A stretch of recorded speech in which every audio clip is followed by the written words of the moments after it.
एक समय की बात है। एक गांव में सफेद साड़ी वाली चुड़ैल का आतंक था। चुड़ैल रात भर गांव में घूमती और गांव का जो भी आदमी उसे दिखाई देता उसे वो घायल कर देती।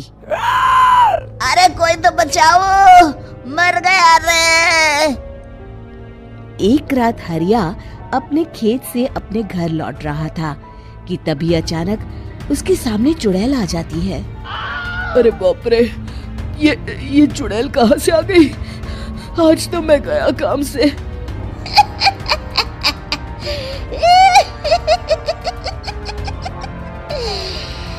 आज मुझे मेरा शिकार मिल गया। अरे चुड़ैल दीदी, मुझे छोड़ दो। जैसे ही चुड़ैल हरिया की तरफ बढ़ती है, हरिया वहाँ से भाग जाता है और अपने घर के दरवाजे पे पहुँचता है। अरे भगवान, जल्दी से दरवाजा खोलो, मेरे पीछे चुड़ैल पड़ी है। हरिया की पत्नी जल्दी से दरवाजा खोल देती है। अरे आप इतना हाफ क्यों रहे हैं? अरे मेरे पीछे चुड़ैल पड़ी है, आज तो मैं बाल बाल बच गया। जल्दी से सभी दरवाजे और सभी खिड़कियों को बंद करके बत्ती बुझा दो। तभी चुड़ैल हरिया के घर के पास पहुंच जाती है। अरे वो आदमी कहाँ गायब हो गया? मैं भी देखती हूँ आखिर कब तक बचेगा। मैं अपने शिकार को इतनी आसानी से नहीं छोड़ती। इतना कहकर चुड़ैल वहाँ से चली जाती है। वहीं दूसरी तरफ हरिया और उसकी पत्नी दोनों अपने घर की खिड़की से ये सब देख रहे होते हैं। अरे बाप रे, ये तो बड़ी डरावनी चुड़ैल थी।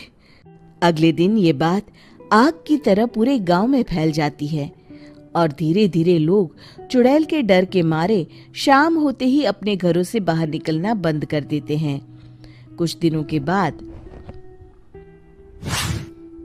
भाई, मैंने तो इस चुड़ैल के डर के मारे रात को अपने खेतों को पानी देना बंद कर दिया है। कहीं मेरी फसल सूख गई तो मैं तो कहीं का नहीं रहूंगा। साहूकार का कर्जा कैसे चुकाऊंगा?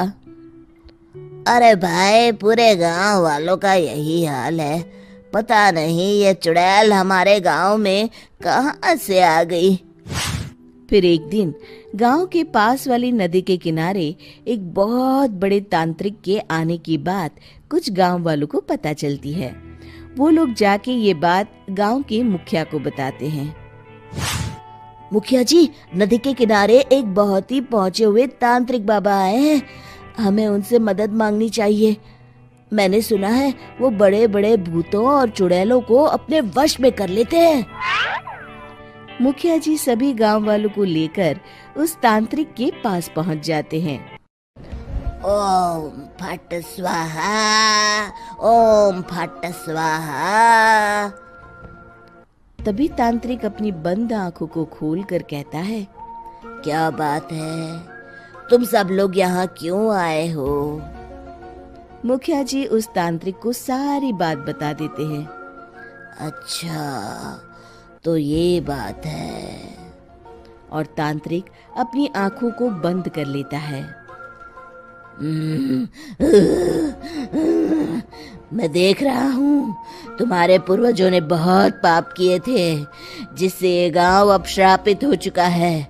उसी के फल स्वरूप तुम्हारे गांव में चुड़ैल आई है। ये चुड़ैल बहुत खतरनाक है, ये किसी को नहीं छोड़ेगी। हे भगवान, मर गए रे, अब क्या होगा? तभी गांव के मुखिया जी कहते हैं, बाबा, इस चुड़ैल से हम सबको बचा लीजिए। कोई तो उपाय होगा। इसका सिर्फ एक ही उपाय है। सभी गांव वालों को बारी बारी हर दिन अपनी आधी फसल उस पहाड़ी के ऊपर बनी काली गुफा में छोड़ के आनी होगी। तभी उस चुड़ैल की भूख मिटेगी और श्राप का प्रभाव खत्म हो जाएगा और तुम सब जिंदा बच जाओगे। सभी गांव वाले उस तांत्रिक की बात को मान लेते हैं और वहां से चले जाते हैं। फिर अगले दिन से रोज उस गांव के लोग बारी बारी से अपनी आधी फसल उस काली गुफा के पास जाकर रखाते। कुछ दिनों बाद हरिया की बारी आती है। बाप रे, आज तो मेरी बारी है उस काली गुफा में जाने की। क्या करूं, वो तो बड़ी खतरनाक चुड़ैल है। मेरे तो हाथ पैर कांप रहे हैं। फिर हरिया डरते डरते अनाज की बोरियां अपनी बैलगाड़ी में लाद देता है। तभी हरिया की पत्नी उससे कहती है, देखो जी, संभल के जाना और किसी भी हालत में शाम होने से पहले वापस आ जाना। उस चुड़ैल का कोई भरोसा नहीं है जी।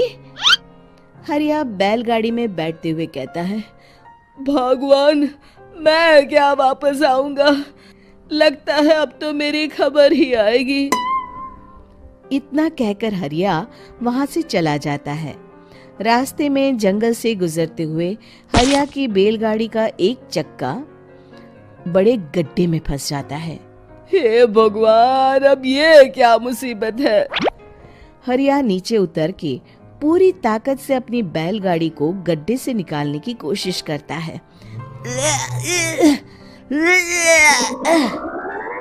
बहुत देर मेहनत करने के बाद हरिया की बैलगाड़ी उस गड्ढे से बाहर निकल जाती है। हे भगवान, अब तो शाम होने वाली है। आज तो मैं गया काम से। जैसे तैसे हरिया काली गुफा में पहुंच जाता है। अरे मर गया रे, यहाँ तो चारों तरफ डरावना माहौल है। मैंने यहाँ आने में बहुत देर कर दी, कहीं चुड़ैल नाराज ना हो जाए। हरिया अनाज की बोरियां वहां रख के जैसे ही जाने लगता है, तभी उसे किसी के आने की आवाज सुनाई देती है। हरिया एक कोने में छुपकर अंदर देखने लगता है। चुड़ैल वहां आती है और फिर अपने चेहरे से नकली चुड़ैल का मुखौटा निकाल देती है। हरिया ये देख के हक्का बक्का रह जाता है। तभी चुड़ैल कहती है, भैया यहाँ आना। आज तो बहुत अनाज आया है, इसे मिलाकर अब हमारे पास ढेर सारा अनाज जमा हो गया है। कल ही हम इसे शहर में बेच आएंगे और माला माल हो जाएंगे। तभी अंदर से नदी के किनारे वाला तांत्रिक बाहर आता है। अरे, ये तो तांत्रिक बाबा है। हाँ, अब तो हम दोनों की जिंदगी मजे में कटेगी। गांव वालों को बेवकूफ बनाना इतना भी मुश्किल नहीं था। लोग तो तुम्हें सच में असली चुड़ैल समझते हैं। हाँ, तुमने सही कहा। अब ये गांव वाले चुड़ैल के डर से जिंदगी भर इस काली गुफा में अनाज पहुंचाते रहेंगे। अच्छा, तो ये बात है। ये दोनों पूरे गांव वालों को बेवकूफ बना रहे हैं। अभी जाकर सबको बताता हूँ। हरिया उन दोनों की पूरी बातें सुन लेता है और जल्दी से वापस गांव में आता है। गांव वालों को पूरी बात बता देता है। इससे पहले वो दोनों हमारा अनाज लेकर शहर जाए, हमें उन दोनों को पकड़ना होगा। उधर दूसरी तरफ नकली तांत्रिक और नकली चुड़ैल बनी औरत एक बड़ी गाड़ी में सारा अनाज लाद के वहां से निकलने की तैयारी कर रहे होते हैं। जल्दी करो, इससे पहले हमें कोई देख ले। हमें यहाँ से निकलना होगा। और तभी वो दोनों देखते हैं कि सामने से सभी गांव वाले अपने अपने हाथों में मशाल लेके आ रहे हैं। दोनों बुरी तरह डर जाते हैं। रुक जाओ, तुम दोनों का भांडा फूट चुका है। अरे मर गए रे, ये गांव वाले कहाँ से आ गए? तुमने क्या सोचा इतनी आसानी से यहाँ से निकल जाओगे? ये अनाज हमने अपने खून पसीने से दिन रात खेतों में मेहनत करके उगाया है। दोनों मुखिया जी के पैरों में गिर जाते हैं। हमें माफ कर दीजिए, हम दोनों एक नंबर के कामचोर हैं। बिना मेहनत किए पैसे कमाना चाहते थे। हाँ हाँ, अब हम आगे से मेहनत मजदूरी करके पैसे कमाएंगे। हमें कुछ मत करना, हमें छोड़ दीजिए। इतना कह के दोनों गांव छोड़ के भाग जाते हैं और सभी गांव वाले फिर से खुशी खुशी रहने लगते हैं। शिक्षा, तभी तो कहते हैं कि किसी भी समस्या का समाधान केवल सूझबूझ से ही करना चाहिए और कभी हिम्मत नहीं हारनी चाहिए।